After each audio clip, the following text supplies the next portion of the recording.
안녕하세요. 이번 영상은 오랜만에 재테크 주제로 찾아뵙습니다. 지난 7월 9일 싱가포르 한임의 초청으로 재테크 관련 강의를 했는데요. 강의 때 얘기했던 내용들과 자료들을 토대로 영상으로 몇 개 정리해서 올리려고 합니다. 요즘은 주식 투자하기 어려운 시기라고들 사람들이 얘기를 합니다. 제 경험상으로는 지금이 유난히 엄청나게 힘든 시기라고 생각하지 않습니다. 주식 시장은 항상 상승장과 하락장의 반복이고 어떤 주식 시장이든 어떤 시기가 되었든 일확천금을 꿈꾸지 않고 자신만의 철학을 가지고 투자한다면 늘 쉽게 주식 투자를 할 수 있다고 생각합니다. 가장 많이 벤치마크 되는 지수가 S&P 500 지수입니다. 그래서 이 지수를 가지고 좀 설명을 드려보겠습니다. S&P 500 지수는 배당금을 재투자한다고 가정하며 통계적으로 연 10%의 수익을 가져다 줍니다. 물론 작년에는 더 큰 수익률을 가져다 주었을 것이고 올해는 평균보다 낮은 수익률을 가져다 줄 것이고 내년에는 평균보다 더 높은 수익률을 가져다 줄 수도 있습니다. 매년 수익률은 들쑥날쑥이지만 통계적으로 이 지수는 장기 투자를 할 경우엔 10% 정도의 수익률을 가져다 줍니다. 하지만 S&P 500 지수처럼 꾸준히 연 10% 정도의 수익률을 달성하는 투자자는 많지 않습니다. 그 이유는 크게 두 가지가 있을 겁니다. 첫째는 일단 S&P 500 지수의 수익률은 너무 적어 보이기 때문에 이 지수를 추종하는 인덱스 펀드보다 더 고위험 고수익 종목에 투자를 하는 점. 결국엔 고위험 고수익 종목일수록 결국 개개인의 판단력이 S&P 500 지수 수익률보다는 못 미치기 때문에 꾸준한 수익을 못 내는 점. 이 점이 바로 첫 번째 이유일 것이고 두 번째 이유로는 주식 투자를 꾸준히 장기적인 관점에서 흔들리지 않는 철학을 가지고 투자하는 사람들이 많지 않아서입니다. 아마도 올해 겪고 있는 이 하락장에서 주식시장에 실망하고 등을 지는 개인 투자자가 많을 것입니다. 이는 자신만의 확고한 투자 철학이 부족하기 때문이라고 생각합니다. 통계적으로 보면 10년 평균으로 일반 펀드 매니저의 수익률이 S&P 500 지수의 수익률보다 높을 확률은 15%밖에 되지 않습니다. 15년 평균으로 보면 펀드 매니저의 수익률이 S&P 500 지수의 수익률보다 높을 확률은 8.4%밖에 되지를 않습니다. 이는 제가 지난 영상들에서 정말 무수히 반복한 얘기입니다.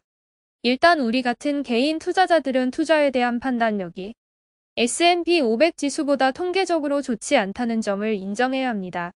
이러한 생각을 바탕으로 조금 더 겸손하게 그리고 보수적으로 그리고 장기적인 관점에서 투자한다면 주식 투자는 어렵지 않습니다.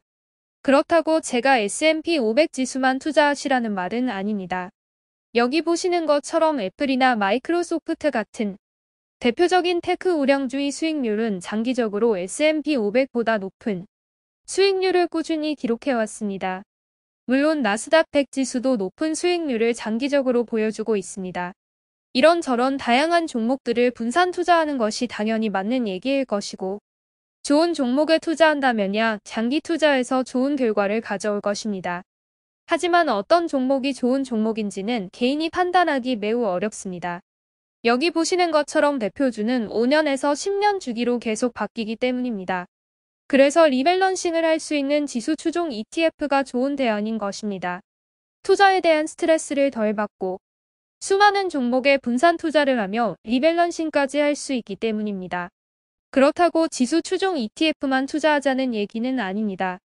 그 시대에 맞는 대표 종목도 함께 투자해서 시대의 흐름을 함께 타는 투자도 필요합니다.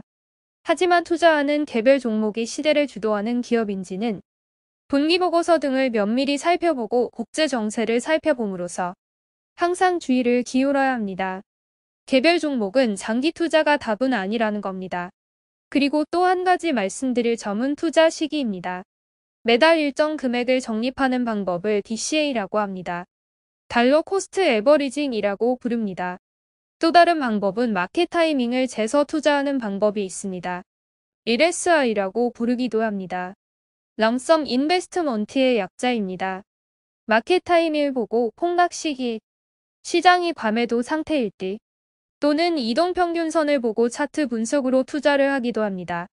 정확한 통계는 아닐 수도 있지만 통계적으로는 DCA가 더 나은 결과를 보여줍니다.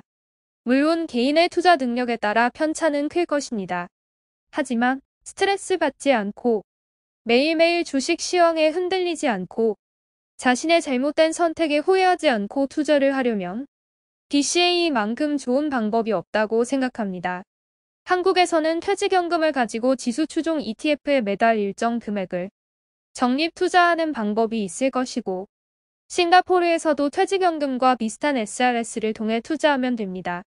제가 영상을 만드는 오늘 7월 16일 기준으로 보니 제가 올해 초부터 DCA로 투자한 S&P 500의 투자 수익률은 마이너스 10.5%입니다. 어차피 매달 일정 금액을 투자하는 것이고 은퇴할 때까지 장기적으로 투자가 들어가기 때문에 저는 하락장이 오면 물론 계좌의 수익률을 매일 보기 때문에 기분이 약간 안 좋긴 하지만 별로 신경을 쓰지 않습니다. 수익률이 좋기도 하고 나쁘기도 하지만 어쨌거나 결국은 금융자산의 가치는 우상향한다고 믿기 때문입니다. 물론 우량 자산을 잘 골라 투자한다는 전제가 있어야 합니다. 저 역시 이런저런 종목들을 투자합니다. 작년 말에 텔라닥도 투자를 해봤고 그랩도 투자를 해봤고 물론 여기저기서 손실을 본 종목도 있습니다. 하지만 제게는 있어도 없어도 제 심리에 큰 영향을 끼치지 않는 그 정도의 금액으로만 고위험 종목에 투자를 하기 때문에 어느 정도의 위험 투자는 본인이 버틸 수 있는 한도 내에서는 취미 차원에서도 그리고 삶의 활력 차원에서도 나쁘지 않다고 생각을 합니다. 현재 S&P 500 지수의 PER을 보면 현재는 완전하게 버블은 거쳤고 과매도 구간으로 들어선 것으로 보입니다. 물론 여기서 더 큰 하락이 올 수도 있습니다. 현재가 바닥인지 아닌지는 지나고 봐야 알기 때문입니다. 하지만 현재 대표 종목들의 밸류에이션을 보면 좋은 종목들은 투자를 지금 하면 2년에서 3년 내에는 반드시 좋은 수익률이 나올 것 같다는 생각은 듭니다.